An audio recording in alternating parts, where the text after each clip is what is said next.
I'm gonna show you the bathroom area in a second. Spoiler alert, not Morgan approved.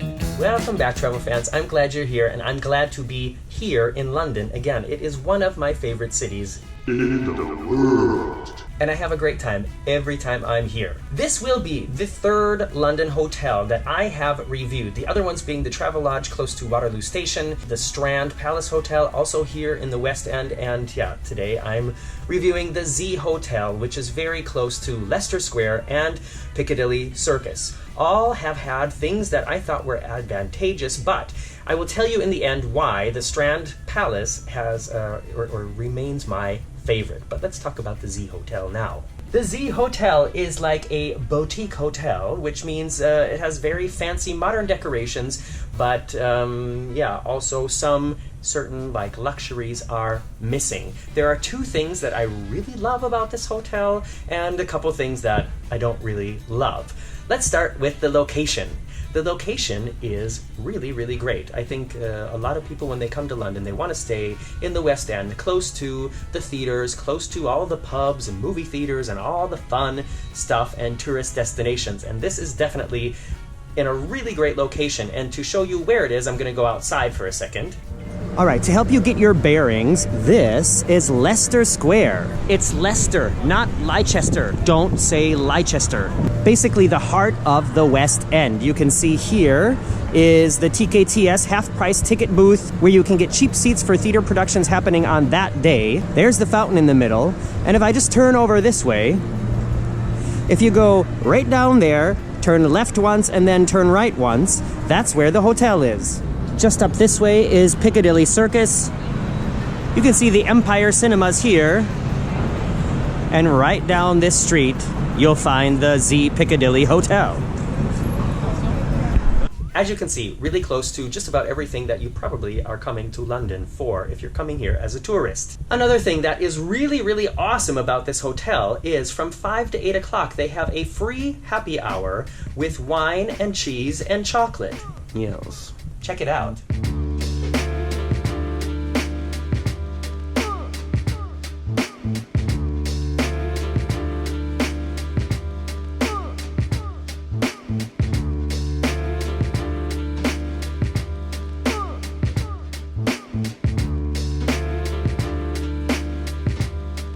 All right, let's take a look around the room now.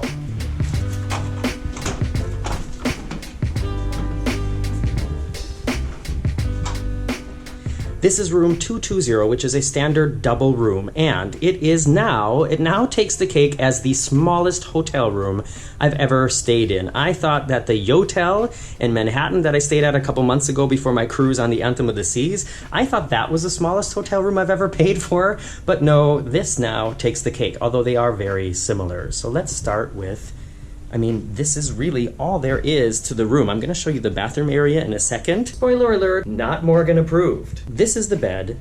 This is the table area, desk. It comes with a tea kettle, which is pretty much standard in any any hotel room in England. This is what I think is really nice. They have some really high quality Cadbury instant hot chocolate. I also have some tea here, some coffee, some decaf for me. So in order to make my mocha, I mixed my decaf with the hot chocolate and some milk, and it was very nice.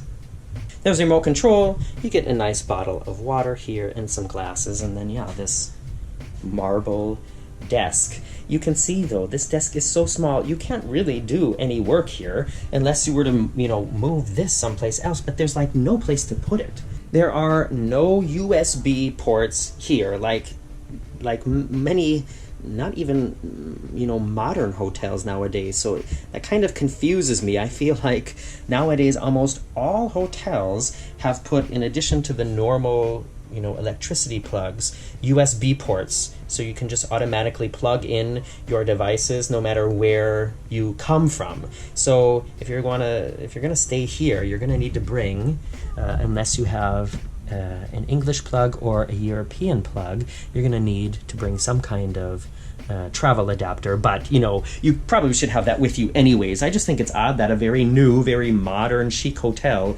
doesn't have the USB ports. Here's the bed. a very large television. And let me crawl across the bed here to show you the view. These are like offices over here. So when you have the window open, anybody over there in the offices can, really see in here.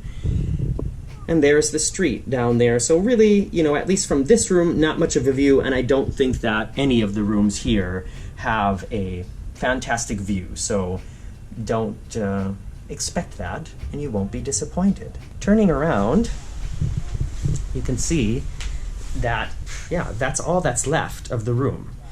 And this here is the ensuite bathroom. And this area here is the shower, and as you can see, it's very translucent. Here is the crapper, and here is the door. I mean, and I just think, why even bother with a door? Look at this. Look at that. Absolutely no privacy. You can basically see right in there. It's sort of, looks like when you take your glasses off. So no privacy from sound, no privacy from smell, and the room is so small, and I know that this is kind of gross to talk about, but it's also gross to deal with. I'm staying here alone, and I could never imagine staying here with another person, because if one person is here in the bed or something, and the other person is pooping, it's basically like you're in the same room, and so you're gonna hear and smell everything, and I'm not comfortable with that. But let's continue looking at it anyways, because like I said, I'm staying here on my own, and so that's fine. Here's the bathroom area. I've already moved in, so some of this is my stuff. Here's the shower cabin. The shower had some really nice water pressure, nice warm water, and actually not a lot of spillage. A lot of times when you have bathrooms like this, which are very similar to bathrooms that you have on a cruise ship cabin, there's like a lot of spillage, like the floor gets all wet down here, but that didn't really happen, so that was pretty nice. Here are the amenities that come with the room. There's a cool, like, spacey Capri Sun of soap, some Q-tips, some cotton pads here, and a little bit of storage here for the towels. And other than that, there's really no place to put anything in here. So like I said, if you're going to be coming here with two people, it's just really, really tight, and you're going to have to know each other really well and not have a problem with, listening and smelling them poop. This is very modern as well. You have a thermostat here. You can control the temperature and the fan and everything, and then several light switches and electricity plugs. Oh, here's something else that I just thought about that I really don't like about this glass cabinet style bathroom is when I got up in the night and had to use the toilet, for whatever reason I had closed the door, and when it's dark you can't really tell if it's open or closed, and I totally smashed into this door because I just didn't see it, which was of course startling and annoying, and then I was awake and had trouble getting back to sleep.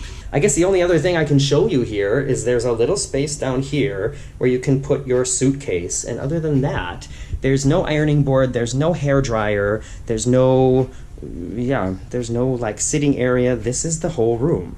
The travel lodge that I stayed at over by Waterloo Station was much bigger than this. It was, it had just a little more of like a normal hotel room feeling. However, it was quite far away from the action basically, and I stayed there in the middle of a heat wave, and there was no air conditioning. You couldn't really open the window, and I was like delirious from the heat. So that's actually kind of a funny review. If you want to see that, search for it in my library, and if I think about it, I'll put a link in the description below. The small solo traveler rooms at the Strand Palace are only a little bit bigger than this. They're not as modern, but it just felt a little bit more cozy, and they have a large normal bathroom with a normal door and a bathtub, so that's kind of nice as well. And one huge advantage over the Strand Palace, and let me just say again, as far as location goes, the Strand Palace and the Z Hotel, very similar, but one thing I really liked about the Strand Palace is they have their own restaurants and bars in the hotel. And if you've traveled to London before, you know that almost all the bars, they have to close at 11 o'clock. So if you've gone out to see a musical or something, you really have to hustle to grab a drink when it's over, and then it's like the night is over. However, if your hotel has a bar like the Strand Palace does, then they can serve you, I don't know, I want to say all night, but you have to be a guest of the hotel. So if you like to have a late night drink, a nightcap, also one great thing about the Strand Palace that's not offered here. However, the free wine and cheese and chocolate happy hour that they offer here is a huge bonus. And actually, that's what I had for dinner last night, so it actually ends up saving you a lot of money as well. So it's kind of a toss-up. What do you think of this room? Would you want to stay here? If you're planning a trip to London soon, make sure you subscribe to my channel here and check out the videos that I've posted recently, because I'm going to be posting a couple other videos from London that might interest you. And otherwise, just get in touch. Let me know if you have any questions. Follow me on Facebook, Instagram, and Twitter. And I look forward to seeing you this Sunday for Sunday Sofa Time, where I just sit down and tell you a fun travel-related story from my experiences. See you then!